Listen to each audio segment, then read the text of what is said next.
Maka malam iko Bapak Ibu muslim yang berbahagia, awak bicarakan sekete masalah sunnah yang paling besar yang mulai ditinggalkan umat hari ini. Berarti kajian awak malam Bapak. Sunnah yang paling besar yang sudah mulai ditinggalkan oleh umat Rasulullah SAW. Dalam sebuah hadis yang kami sampaikan tadi, yang diriwayatkan oleh Imam Tirmizi, apa kata Rasulullah? Sayati ala ummati zamanun, nanti akan terjadi di suatu saat, nanti akan terjadi di suatu zaman dengan umatku, kata Rasulullah, la yabqa minal Islam. Ketika itu kata Rasulullah, Islam itu tidak ada yang tinggal oleh Rasulullah. Tidak ada yang tinggal dari Islam itu. Illa ismuhu, Islam itu hanya tinggal di KTP. Jadi ketika itu kata Rasulullah, di zaman itu Islam itu hanya tinggal di KTP. Kalau awak hidup dalam perkampungan umat Islam, ketika dalam KTP tidak ada agama, maka susah awak berurusan. Maka babu situ apa agama Islam. Solat kodoknya tinggal, kadang-kadang tidak ada solat, kadang-kadang katanya Rasulullah. Apakah terjadi zaman awak kini? Wallahu a'lam bishawab. Islam itu tinggal di KTP ya, Mak. Nama syanu, alamat di situ, pekerjaan itu, agama Islam, solat indah. Solat kodok tinggal. Aku itu yang sabit Rasulullah. La yabqa minal Islam illa ismuhu. Ketika itu kata Rasulullah, Islam itu tidak ada yang tinggal lagi kecuali namanya saja. Wala yabqa minal Quran. Di saat itu juga kata Rasulullah, ketika itu juga kata Rasulullah, Al-Quran itu tidak ada yang tinggal lagi. Habis Al-Quran itu. Yang tinggal itu hanya tulisannya saja. Isi Al-Quran sudah hilang Bapak Ibu. Maka justru karena itu telah kembali awak. Sunnah yang paling besar yang sudah dilupakan oleh umat Rasulullah. Apa? Syiar kamasoji. Maka di antara sunnah-sunnah yang paling godang itu termasuk kebiasaan Rasulullah ke masjid. Pak, sunnah kok Pak? Sunnah, ikut yang dikatakan sunnah itu. Maka sunnah Nabi itu ada 3. Yang pertama ada namanya sunnah kauliyah, perkataan. Itu hadis namanya. Yang kedua ada namanya sunnah fi'liyah, perbuatan Nabi. Amalan Nabi, ibadah Nabi itu namanya sunnah fi'liyah. Yang ketiga ada namanya sunnah takroriyah, rencana Nabi. Maka sunnah Nabi itu ada 3. Perkataan, perbuatan, rencana Nabi ke depannya. Aku itu yang dikatakan sunnah. Maka di antara sunnah fi'liyah yang sudah mulai dilupakan oleh umat, yang sudah mulai ditinggalkan oleh umat, kebiasaan Rasulullah, perbuatan Rasulullah, yaitu ketika ke masjid ikola jauh bono panggang di hati awak ini Bapak. Cobalah awak cek ini setiap masjid yang ada. Ketika tiba waktu sholat untuk berjamaah, kemudian hasil survei tadi, ketika penduduk di suatu negara itu, di satu dusun itu, mungkin ada 1000 orang yang telah mukallaf, yang telah balik berakal dari satu tompek ke Pak, satu dusun, mungkin ada 1000 orang yang sudah mukallaf, tak termasuk anak-anak itu.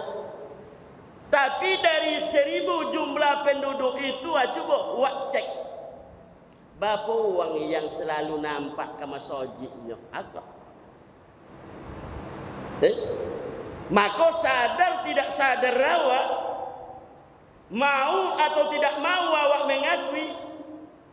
Tapi buktinya sudah itu. Seribu penduduk dusun tu mereka yang telah mukallaf, tak termasuk anak-anak. Dari 1000 tu mereka berapa orang yang lain pula balik ke masjid di dunia. Apalagi lah penduduk di air tiris. Dusun berapa Ustaz? RW 5 lah. Mungkin ada 1000. Tapi yang ke masjid tu lihat ada 5 katanya, separuh daripada 1000. Ada tak? Maka ikuti Rasulullah.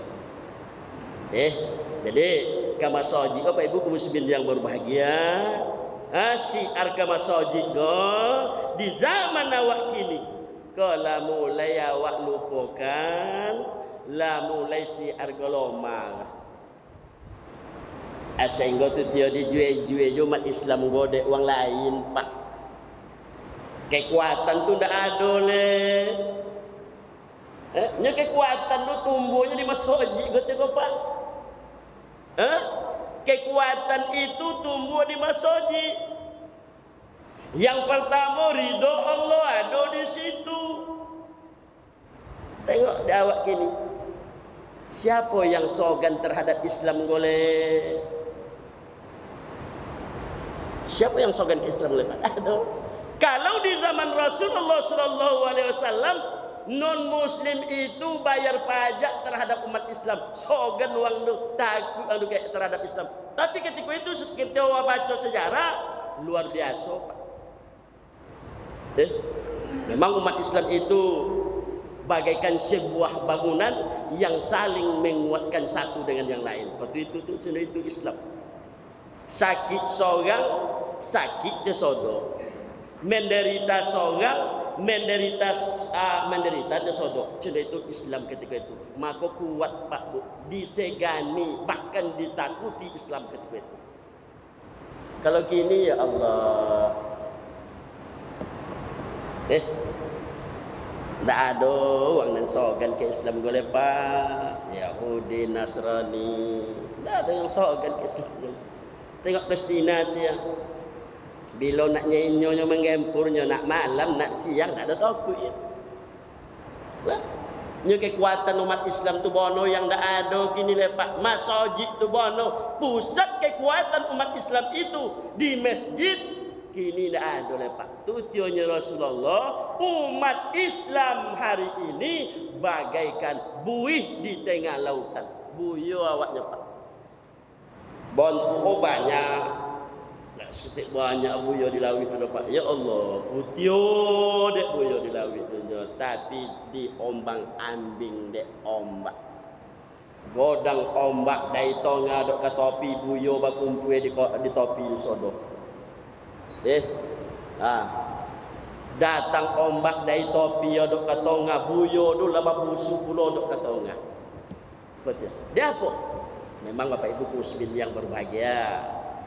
Syiar ke masjid itu bono yang lailang karena untuk pusat persatuan umat Islam itu hanyalah di masjid Bapak Ibu muslimin yang berbahagia. Maka melalui ceramah malam ko, melalui tausiah atau apa namanya mau kembali awak balik. Awak ambil dia sunnah dan paling godang Bapak. Iku awak angin membicarakan kini kalau apa-apa ada sunnah Nabi. Tak masuk godang je. Apa poligami? Itu dia. Ani awak membicarakan kini.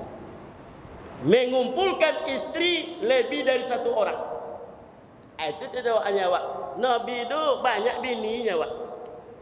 Itu alasan apa-apa nak menambah bini kadang-kadang. Iya. Sunnah itu yang digamur-gamurkan kini. Bahwa laki-laki itu boleh beristri lebih dari 2, lebih dari 3, bahkan lebih daripada 4. Mana contohnya? Contoh yang dicontohkan oleh Rasul. Kalau sunnah itu yo angin awak. Nak namanya sedikit. Kambing hitam kan Rasulullah. Rasulullah tu banyak bini. Tak sama dengan awak-awak kini dah Pak.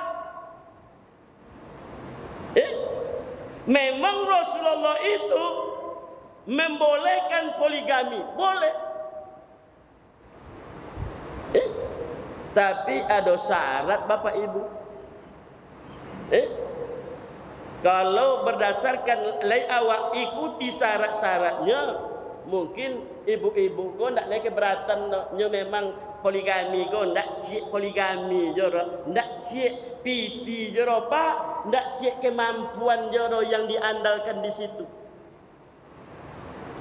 Rasulullah sallallahu alaihi wasallam ketika banyak bini mati seorang iko. Minta Allah dek seorang iko. Itu dia Rasulullah pak. Mati Khadijah beko, minta dia Abu Bakar jadi menantu. Mati Aisyah beko, itu Rasulullah sampai banyak. Itulah sunnahnya awaknya yang paling godang kini gagah. Awak laki-laki beliau bini lebih daripada 2, beliau awak bini lebih daripada 3. Itu sunnahnya memang iya. Tapi tidak seperti awak kini yang dilakukan oleh Rasulullah. Allah Ta'ala menegaskan di dalam Al-Quran, fankihu ma taba lakum minan nisa masna wa sulasa wa ruba fa in khiftum alla ta'dilu fawahida. Nikahilah olehmu wahai para laki-laki, kata Allah, yaitu perempuan-perempuan yang baik menurutmu. Boleh 2, boleh 3, boleh 4. Fa in khiftum alla ta'dilu. Tapi kalau takut kalian ndakkan bisa berlaku adil, ndakkan tolok dek kalian berlaku adil loh. Seorang bodoh 3, 4 ndakkan tolok berlaku adil loh. Fawahidah, maka cukup satu sah. Itu kalau poligami yuk bagambur-gamburkan loh. Nyo nak nambu aja leh. Jadi poligami itu bukan hanya kemampuan finansial, piti banyak, kekuasaan ada.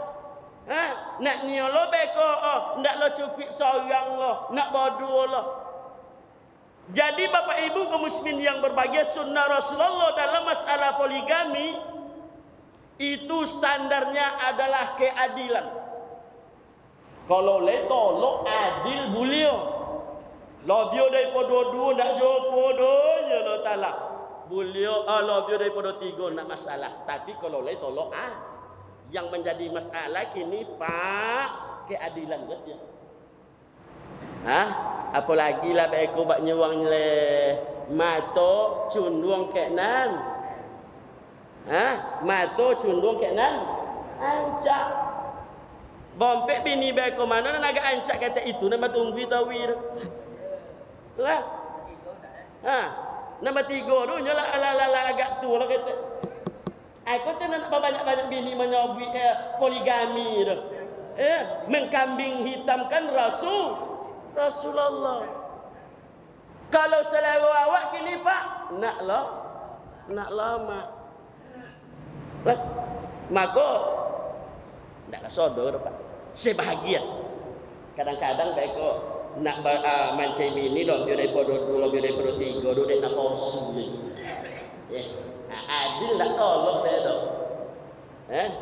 Kodok beko bini tua tu. Soalnya dan kau nak tahan dan sebeko boleh. Ya kok. Dia tak adil suaminya kodok. Itu temanya. Mato cundung kek nan ancak, selero cundung kek nan mak.